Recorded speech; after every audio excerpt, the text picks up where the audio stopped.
Y volvemos a la programación habitual. Mientras todo el mundo está hablando del final de The Boys, decidí ser único y diferente y hablar de una de mis películas favoritas de todos los tiempos. Así es, estoy hablando de Terminator 2, también conocida como la película del... Hasta la vista, baby. de la película del... tananana, y de la película en que, según dicen, grabaron la escena de la cantina durante un operativo policial. Según investigué, se filmó cerca del sitio de la golpiza a un tal Rodney King, pero días antes, no durante el operativo, pero no deja de ser curioso. ¿Puede ser Terminator la saga más maltratada de la historia del cine? Mucha gente la pondría entre las sagas más desaprovechadas o inconsistentes del cine, sí, especialmente porque empezó con dos películas bestiales, The Terminator del 84, que redefinió la ciencia ficción oscura y el thriller, y luego su secuela, El Juicio Final, que elevó los efectos visuales y es vista por muchos como una de las mejores secuelas de la historia. El problema es que después la saga nunca encontró una dirección estable. Terminator 3 no la considero mala, pero tampoco es la gran cosa. La 4 intentó reinventarse, pero el futuro que nos muestran no tiene nada que ver con el de las otras películas. Terminator Genesis se pasa por el arco del triunfo o la continuidad, además de que esta sí es malaza. Y la última, la de Destino Oscuro, quiso reiniciar otra vez la saga y terminó siendo la peor de todas. Comenten si les gustaría que hablase de los finales de todas las películas de Terminator, créanme que hay mucho de dónde sacar. El caso es que cada nueva entrega parecía ignorar o reescribir la anterior, lo que desgastó muchísimo el interés de todo el mundo. Aún así, la saga más maltratada depende de con qué la compares. Otras que suelen mencionarse en esa conversación son la de Alien, la de Star Wars y la de Jurassic Park. Lo que hace especial el caso de Terminator es la caída, pasar de dos clásicos casi intocables a décadas de reinicios, contradicciones y oportunidades perdidas. Pero todo eso ya es harina de otro costal. Hoy quiero hablarles del final canónico de la cinta, la de la carretera, ya que considero que de él se pueden sacar un par de cosas más que simplemente su mensaje. Y no se preocupen, también voy a hablar del final original, ese donde Sarah está sentada en un parque admirando un mundo en donde la guerra nunca estalló, porque también tiene más cosas de las que uno pensaría. Hola, ¿qué tal? ¿Qué pasa? ¿Qué onda? ¿Cómo están? Yo soy Jackson CTM y el día de hoy analizaremos y compararemos los dos finales de Terminator 2. ¿Cuál es mejor? Quédate y averigüémoslo. El final canónico de Terminator 2 es el final de la versión que salió en cines. En esta versión, después de que el T-800 se sumerge en el acero fundido asegurando que toda la tecnología Terminator futura sea destruida, la voz en off final de Sarah Connor señala que el futuro es desconocido, dejando una nota ambigua de esperanza en lugar de una salvación definitiva. La narración final confirma que no hay destino más que el que nosotros creamos, pero deja la puerta abierta sobre si el día del juicio final fue completamente evitado o simplemente retrasado. Esta ambigüedad narrativa es la base oficial utilizada por todas las películas posteriores de la franquicia, como en La Rebelión de las Máquinas o Destino Oscuro. Pero algo que me gusta especialmente de este final es que la propia Sarah también dice que si una máquina, un Terminator, puede aprender el valor de la vida humana, tal vez nosotros también podamos. Para entender esta frase hay que repasar una de las razones por las que esta película sigue funcionando tan bien a día de hoy, y es que debajo de toda la acción hay conflictos humanos bastante potentes. Primero está la maternidad y la paternidad. El centro emocional de la película realmente es Sarah y John Connor. Sarah pasa de ser la víctima vulnerable de la primera película a una madre obsesionada con proteger a su hijo y evitar el apocalipsis.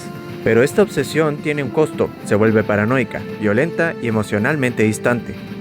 John, en cambio, necesita algo más que protección física, necesita una figura paterna, estabilidad emocional, alguien que lo escuche. Y ahí aparece la gran ironía, el T-800, una máquina incapaz de sentir, termina siendo la figura paterna más estable que John ha tenido. El Terminator lo protege, le enseña disciplina, aprende de él y nunca lo abandona. La película juega con una idea muy fuerte, a veces ser humano no depende de la biología, sino de cómo tratamos a otros. Como segundo punto está la propia humanización del Terminator. Este es el arco más brillante de la película. El T-800 empieza siendo rígido, literal y mecánico. Pero poco a poco aprende de humor, empatía básica, lenguaje humano, incluso sacrificio. La tragedia es que mientras más humano parece volverse, más entendemos que nunca podrá pertenecer realmente al mundo humano. El final funciona precisamente por eso. John llora la pérdida de una máquina porque esa máquina terminó representando lealtad, protección, cariño y sacrificio. Y ahí está la paradoja central. los humanos actúan cada vez más fríamente mientras la máquina aprende humanidad. Con respecto a la fragilidad del ser humano, no puedo dejar de mencionar el trauma y paranoia de Sarah Connor. Ella sabe que el mundo terminará y nadie le cree, lo que la transforma en alguien hipervigilante, agresiva, aislada e incapaz de vivir una vida normal. La película no romantiza eso, muestra que su trauma casi la convierte en aquello que teme. Por ejemplo, cuando intenta matar a Dyson, el responsable directo del fin del mundo. Una escena que está filmada casi como si Sarah fuera una exterminadora, mirada fría, movimiento mecánico y una violencia implacable. Un espejo deliberado. El valor de la vida humana es el gran cambio moral que ocurre cuando deciden no solo sobrevivir, sino evitar la destrucción futura. Miles Dyson es clave aquí, descubre que sus investigaciones causarán el apocalipsis y decide sacrificarse para impedirlo. La película insiste mucho en que las personas pueden elegir, pueden corregir errores y pueden romper ciclos destructivos. Por eso, el final es melancólico pero esperanzador. La humanidad todavía puede salvarse de sí misma. El final alternativo de Terminator 2, que fue incluido en algunas ediciones especiales, de la cual tengo una jejeje, muestra un 2029 pacífico donde el día del juicio final nunca ocurrió.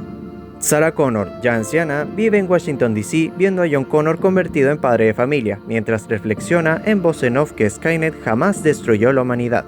El sacrificio del T-800 sigue siendo la clave que permitió ese futuro. James Cameron rodó esta escena para cerrar definitivamente la franquicia, aunque el éxito comercial de la saga impulsó el desarrollo de Terminator 3 y el resto de secuelas, convirtiendo esta versión en un final descartado u opcional. Con el paso del tiempo, mucha gente ha preferido más este final por sobre el visto en cines, más que nada porque se siente que entrega algo emocionalmente muy satisfactorio y es la certeza. Después de toda la tragedia, sufrimiento y sacrificios, ese cierre dice claramente, valió la pena. El futuro sí cambió, Sarah finalmente puede descansar y John logró tener una vida normal.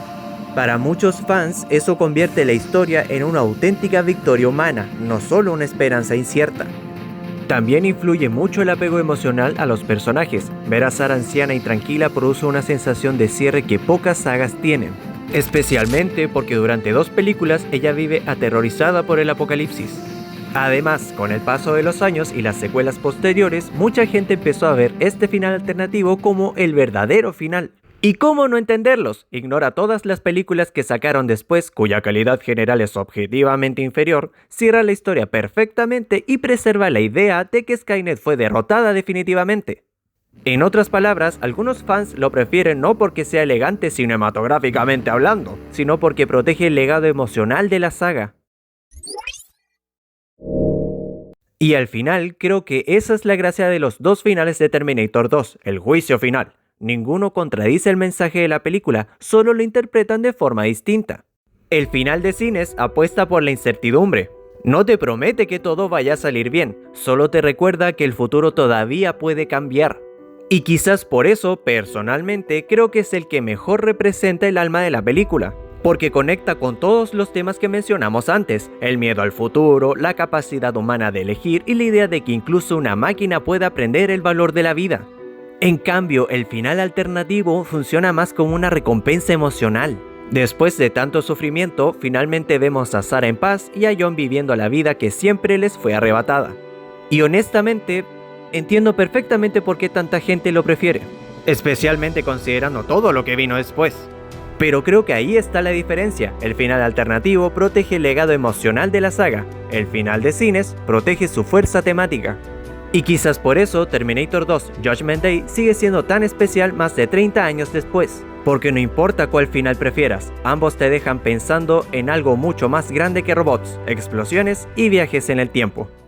Si les gustó el video, dejen su like y suscríbanse, la meta es llegar a los 10.000 suscriptores antes de fin de año. En caso de lograrlo, me comprometo a hacer un face reveal. Seguro se preguntarán cómo seré. ¿Seré gordo o seré flaco? ¿Seré tuerto o seré chino? ¿Me pareceré a Marlon Brando o me pareceré a Al Pacino? Déjenme en los comentarios cuál final prefieren ustedes, la carretera y la incertidumbre o la paz definitiva de Sarah Connor. Yo soy Jackson CTM y nos vemos en la próxima.